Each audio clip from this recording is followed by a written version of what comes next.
ఈరోజు భీమవరం తాలూకా పాఠశాల కేంద్రాల్లో నిరసన తెలియజేస్తున్నాం. ప్రభుత్వం పాఠశాలలను నిర్వీర్యం చేస్తూ తీసుకొచ్చిన 117 జీవో గత ప్రభుత్వం 6 రకాల పాఠశాలను తీసుకొచ్చి పాఠశాల విద్యను నిర్వీర్యం చేసింది. ఆ సమయంలో ఏపీటీఎఫ్ మరియు మిగతా సంఘాలు కూడా అనేక ఉద్యమాలు చేస్తున్న సమయంలో ప్రతిపక్షంలో ఉన్న తెలుగుదేశం పార్టీ యువ నాయకులు నారా లోకేష్ గారు యోగాలో పాదయాత్రలో మేము అధికారంలోకి వస్తే 117 జీవోలు రద్దు చేస్తామని చెప్పి ఉన్నారు.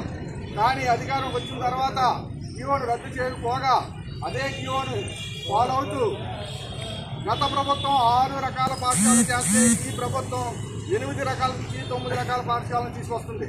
ఈ విధంగా తీసుకురావడం వల్ల ప్రాథమిక పాఠశాలలు ఏకోపాధ్యాయ పాఠశాలగా ఏర్పడి ఒక ఉపాధ్యాయుడితోటి విద్యా వ్యవస్థ గుర్తుపడి సుమారుగా 25,000 ఏకోపాధ్యాయ పాఠశాలలు ఒక సంవత్సరం లోపల మూతపడే పరిస్థితి ఏర్పడింది. ప్రభుత్వం ఈ విధమైన నిర్ణయం తీసుకోవడాన్ని ఆంధ్రప్రదేశ్ టీచర్స్ ఫెడరేషన్ అనేక ప్రాతినిధ్యాలు చేసినా కానీ ప్రభుత్వం పట్టించుకోకపోగా ఈరోజు ఉపాధ్యాయుల్ని రోడ్డుకెక్కే పరిస్థితి తీసుకురావడం జరిగింది.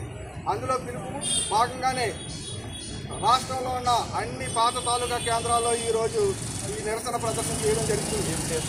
అదేవిధంగా రాష్ట్ర ప్రభుత్వం ఉద్యోగ ఉపాధ్యాయులు కూడా ప్రభుత్వం పరిపాలనకు వచ్చే సంవత్సరం అయినా ఆర్థిక ప్రయోజనాలైన టీఏ కానీ టీఆర్సీ కానీ పాత బకాయిలు కానీ ఏమి ఇవ్వకపోవడం వల్ల కూడా నిరసన తెలియజేస్తూ ప్రభుత్వం పట్టించుకుని ఉపాధ్యాయులు ఉద్యోగుల సమస్యలు పరిష్కరించాలని చెప్తూ ముఖ్యంగా ప్రభుత్వ పాఠశాలను రక్షించే విధంగా గతంలో ఏ విధంగా అయితే ఉన్నాయో 3 రకాల పాఠశాలలు ప్రాథమిక పాఠశాల, ప్రాథమికోన్నత పాఠశాల, ఉన్నత పాఠశాలలో కొనసాగించాలని ప్రతి ప్రాథమిక పాఠశాలలో 5 తరగతులు ఉంచి 2 ఉపాధ్యాయులు మినిమంగా ఉంచాలని చెప్పేసి ప్రతి యూపీ స్కూల్లో స్కూల్ అసిస్టెంట్లతో తెప్పించాలని చెప్పి ప్రతి హై స్కూల్లో కూడా హెడ్ మాస్టర్ ఈడీ స్కూల్ అసిస్టెంట్తో పెట్టి ప్రభుత్వ పాఠశాలను బలోపేతం చేయాలన్న ఒకే ఒక ధ్యేయంతో ఆంధ్రప్రదేశ్ టీచర్స్ ఫెడరేషన్ ఈ యొక్క నిరసన తెలియజేస్తుంది.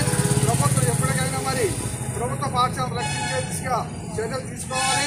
లేని పక్షంలో ఇదే నెల 9వ తారీఖున జిల్లా కేంద్రాల్లో కూడా ధర్నా చేస్తామని తెలియజేస్తూ జిందాబాద్ జిందాబాద్ జిందాబాద్ జిందాబాద్